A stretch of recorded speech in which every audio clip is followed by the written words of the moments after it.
Good day, everybody. Tell me if I'm sideways, please. I am looking here. It says I can't see myself. Um,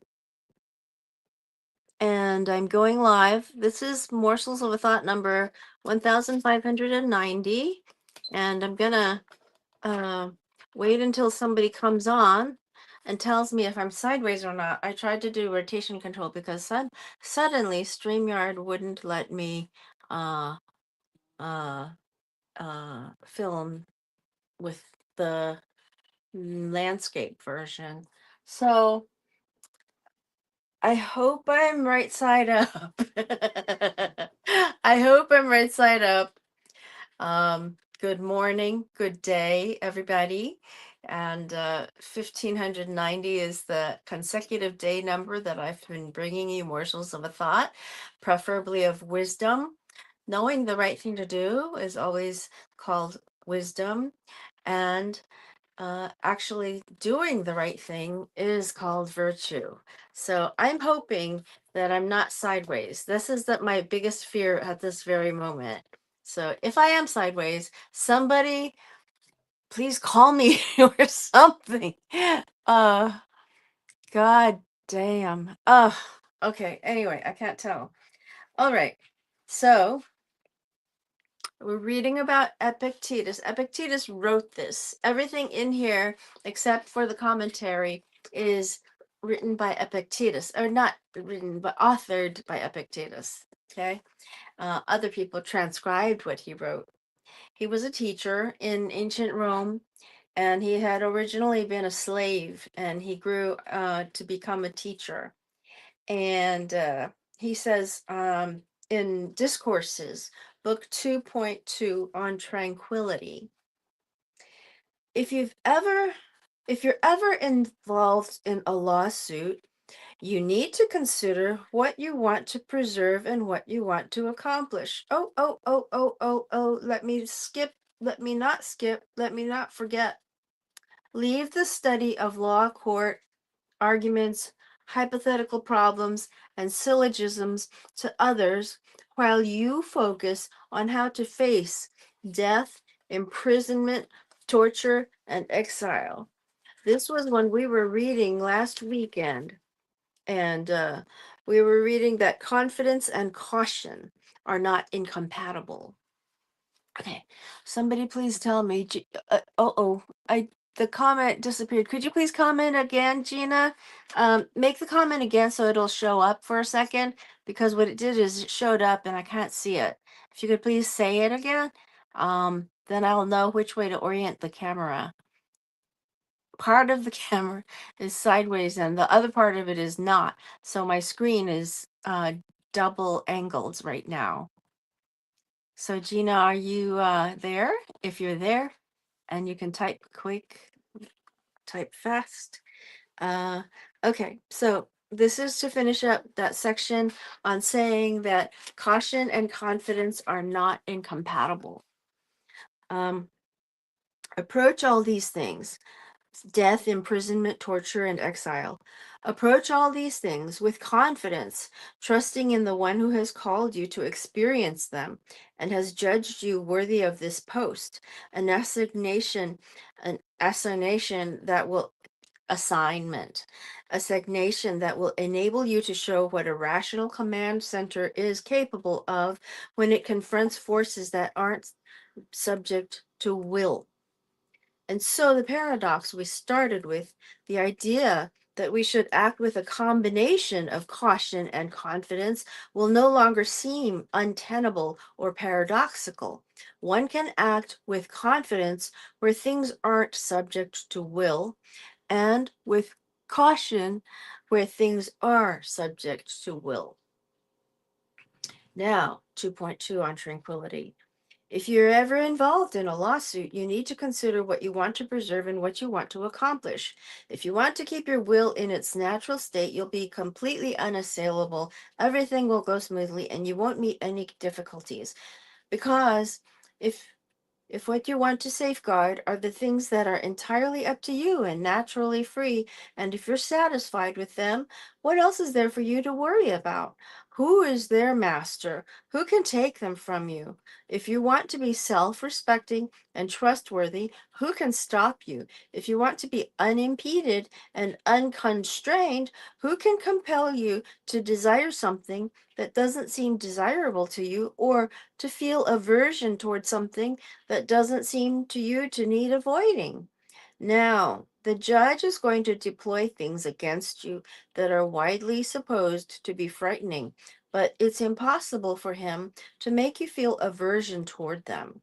So, since desire and aversion are up to you, what else is there for you to worry about? Let this be your introduction, your narration, your proof, your victorious conclusion, your epilogue, and the foundation of your renown.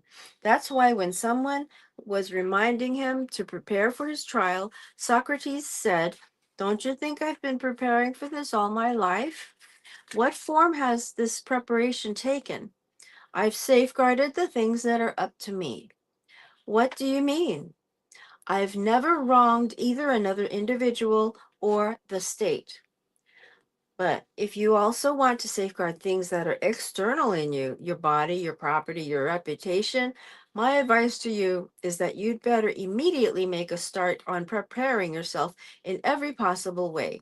Try, that is, to find out what kind of people the judge and your opponent are. If you need to clasp their knees in supplication, clasp them. If you need to shed tears, shed them. If you need to whimper, go ahead and whimper. Once you've subordinated what's yours to externals, you must act the slave from then on. Don't chop and change. Don't change. Don't be prepared to act the slave at one time and then refuse to do so at another. But unambiguously and wholeheartedly be one thing or the other, either free or slave, either educated or uneducated, either a noble fighting cock or an abject one, either put up with being thrashed to death or offer no resistance at all. God forbid that you should first receive a thorough thrashing and then give up. But if you'd be ashamed to be a slave, you need immediately to decide where the essence of goodness and badness are found. That's where you'll find truth also. I mean, do you really think that if Socrates had wanted to safeguard externals, he'd have stepped forward and said, "Anitus and Miletus can kill me, but they cannot harm me"? I'll pause here to mention that I was in a lawsuit and I went to the court last week and I won, but I did not win everything because it was probably judged that I did get an alternator for my car after all, and they did not take away, they did not make him repay me for his service to me. So they made him pay me for my supplies, like alternator, new battery, but that was it. So I basically got about half of what I wanted. Not really though. I think I could have gotten 250 more, but that was it. It was really a tiny case. Um, but anyway, back to the book.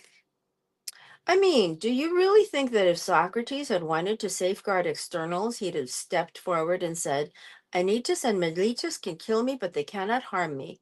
Was he too stupid to see that this road doesn't lead there but elsewhere? Why, then, did he belittle them and provoke them? My friend Heraclitus was involved in a lawsuit in Rhodes about a piece of land, and after proving to the jury that his case was just, when he came to the epilogue of his speech, he said, "But I'm not going to plead with you, nor do I care what verdict you bring. It's you who are being judged more than me." And so he lost the suit. What was the point of that? Don't plead, Heraclitus, to be sure, but also don't add, "I'm not going to plead with you," unless it's the right time for you, as it was for Socrates, to deliberately provoke the judges. The same goes for you too. If you're getting ready to deliver that kind of epilogue, why rise to speak? Why answer the summons? If you wish to be crucified, wait and the cross will come your way. But if reason decides that you should answer the summons and do the best you can to convince the jury, you should act accordingly, while, of course, preserving your integrity. By the same token, it's also ridiculous to say, give me some advice. What advice am I to give you? Better to say, make my mind capable of adapting itself to whatever happens. I mean, there's little difference between your asking for advice and an illiterate person saying, tell me what I should write when I'm set the task of writing a certain name. If I tell him how to write Dion, and then the teacher comes along and sets the task of writing Theon rather than Dion, what will happen? What's he going to write? If you're an experienced writer, you're ready for every test, and if you're not, what advice can I give you now? I mean, if circumstances test you in a different way, what will you say or do? Remember this general principle, then, and you will never be short of advice. But if you yearn for externals, you'll inevitably be whirled here and there according to your master's wishes. And who is your master? Anyone who controls anything that you're interested in having or avoiding. Interesting. All right. Mark this. Mark this. And we shall go to a sketch of Stoicism. Sketch of Stoicism. Now. There we go. Stoicism. A sketch. Epictetus was an orthodox Stoic.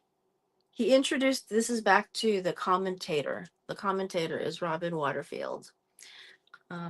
Epictetus was, do I? They put up the clear ones. Shoot. Sorry. I was supposed to put up the clear ones. Ay, ay, ay. Epictetus was an orthodox Stoic. He introduced a few innovations, but they are changes in emphasis or terminology rather than substantial changes in doctrine. To say that he was orthodox is to say that he looked back to the first founders of Stoicism in the 3rd century BCE, especially Chrysippus, Chrysippus.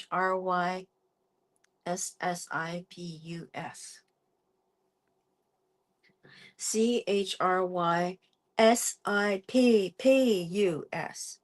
Sometimes Epictetus offered his audiences plain, commonsensical advice. This was also the specialty of his teacher, Musonius Rufus, for which no knowledge of Stoicism was needed, e.g., 2.11, Handbook 25 and 33. But generally speaking, he is not fully understandable without some knowledge of Stoicism. Given the ethical trust of excuse me, given the ethical thrust of discourses, in what follows, I shall focus on Stoic ethics and moral psychology rather than on logic and physics. The fundamental Stoic ethical tenet is that the only thing that is good and beneficial is moral virtue or human excellence, and the only thing that is bad and truly harmful is moral vice or imperfection. Everything else falls into the class of indifference, indifference. And it is careless talk to describe an indifferent as good or bad, as, for instance, Epictetus's interlocutors do from time to time, e.g., 1.22.12, 1.28.26 to 27, Handbook 24. This is a radical thought, since it accuses almost all of us, along with our laws and institutions, of being misguided in our judgment of what is good and bad. Oh, damn, it is on its side. Okay, thank you, Gina. I see it at this moment now. All right, I think I can do this. Oh, gosh, sorry. Is this correct now or is it upside down? That is the question. I have to put it back into the stand. And not only that, but I can't see the screen. It's not showing me what it's viewing. So I have no idea whether the angles are right. Oh, good. Okay. Thank you. Thank you. Thank you. Goodness gracious. That was hard, wasn't it? Ah, okay. All right. Uh, all right. Okay, in what follows, I shall focus on ethics and moral psychology rather than on logic and physics. The fundamental Stoic ethical tenet, TENET, is a commonly held belief. Otherwise, the word would be tenant, Tenant. There's no N in tenet, TENET. The fundamental Stoic ethical tenet is that the only thing that is good and beneficial is moral virtue or human excellence, and the only thing that is bad and truly harmful is moral vice or imperfection. Everything else falls into the class of indifference, and it is careless talk to describe an indifferent as good or bad, as, for instance, Epictetus's interlocutors do from time to time. This is a radical thought, since it accuses almost all of us, along with our laws and institutions, of being misguided in our judgment of what is good and bad. However, we cannot be completely indifferent to the external world. In the first place, it provides us with what Epictetus calls the materials on which we can practice living appropriately and virtuously. Virtue is a kind of craft knowledge, knowledge of the art of living, 1.15.2 to 3, 1.26.7, 4.1.118, and consists in making skillful use of one's experiences, which are the raw material of virtue, as leather is a cobbler's raw material, e.g., 1.4.20, 1.15.2, and 1.29.2. In the second place, many indifferents can be rated on a scale of value, even if they cannot be rated as good or bad. Their value, there's a footnote here, but I'm not going to read it. Their value depends on whether they are in accord with nature and aid an aspirant's progress toward virtue. And so, consideration of the value of things allows us to draw distinctions within the infinite class of indifference, such as some of them are preferred indifference, while others are dispreferred. Okay, so that's a break. Well, with morsels of a thought, I'm hoping to give you some wisdom, morsels of a thought of wisdom, and knowing the right thing to do is wisdom, and doing it is called virtue. I try to bring more virtue into the world this way, little by little, every single day. For example, says the commentator Robin Waterfield on Epictetus, health is neither good nor bad, since it is neither virtue nor vice. We can be happy whether we are healthy or unhealthy, but health is still preferred to sickness because it is natural to us as human beings, or in other words, it is the bodily condition that God established for human beings. Since happiness depends on our being in harmony with nature in all respects, and since health is our natural condition, it is a preferred indifferent. And by the same token, moderate wealth and some degree of status in society are also preferred indifference. Not surprisingly, they reflect our nature as human beings. Stoic preferred indifference coincide to a considerable degree with the ordinary values of society. There may be special circumstances recognizable by an advanced student that make poverty or ill health right for you, but until you are in a position to recognize such circumstances, you had best follow the guidelines laid down by God in your nature. You should do all you can to acquire preferred indifference for yourself and for others, but whether or not you succeed in doing so is a matter of indifference. CE. It is playing the game well that counts, not winning or losing. Because although an action is up to us, its consequences are not. Hmm. Preferred indifference with TS and the appropriate actions to take in relation to them are in accord with our nature. God damn, I saw the word ACCORD as alcohol for a moment. Preferred indifference, TS, and the appropriate actions to take in relation to them are in accord with our nature. It is perfectly natural to prefer health to sickness, a moderate degree of wealth to poverty, and so on. So why not just call them good? Chiefly because they can be used for bad purposes and are not always a good for us. 3.20.4. But more subtly, another reason is that we want things that are good, but we should not want an indifferent, though we may select or choose it. That leads to a further thought.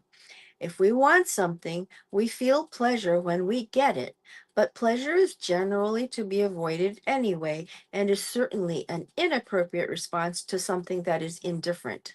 If we find pleasure in anything that is not a genuine good, we are further mired in our attachment to the things of this world. Acting with virtue is pleasant in a way, the Stoics acknowledged, but one's focus should be entirely on the virtuous act, not on the incidental concomitant pleasure. Following Socrates' lead, the Stoics held that virtue was knowledge. They recognized four primary virtues and analyzed each as a kind of knowledge. Yesterday, I saw a video on Shi Heng Yi, and he said that there were some kind of 14 virtues in Buddhism or something. I don't remember. But people have virtues and categorize them in different ways. So here we go with this one. Prudential wisdom is knowledge of good and bad. Courage is knowledge of what to fear and what not to fear. Moderation is knowledge of what to pursue and what to avoid. Justice is knowledge of what to give or not give others. Virtue is the goal. Virtue is perfected rationality, and rationality is the only fundamentally human quality, one that we share with no other creatures but only with the gods. So, a rational, virtuous person is one who has fulfilled his potential as a human being, and such fulfillment is both necessary and sufficient for happiness. Excuse me. Progress in Stoicism is not, sorry, progress. I'll finish that sentence later. Hold on.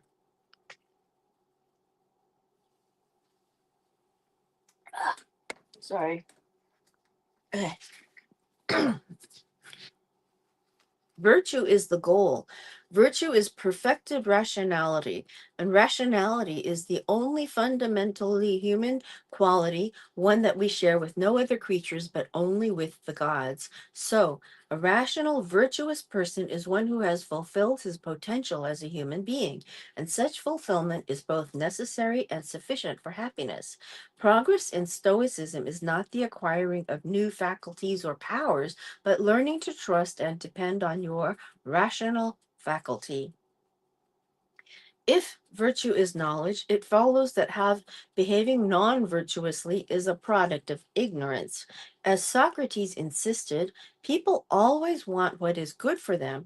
The Stoics claimed that this was obvious from birth and was the fundamental human motivation shared with animals. So, even people who behave non-virtuously think that what they are doing is good for themselves, and it is just that they are objectively wrong, because what they are doing will not fulfill them as human beings, that is, make them happy. They are denying their potential because they have a mistaken belief or judgment. Since all actions thus depend on beliefs, it is critical to get one's belief set right.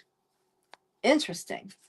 So, I think that it's self explanatory what we just read. It's crazy good. I think that the commentary is a necessary part of this book. Okay, so I will see you later. Tomorrow will be a Henning Morales day. So I'll see you later. Okay, old Kinderhook. Bye bye.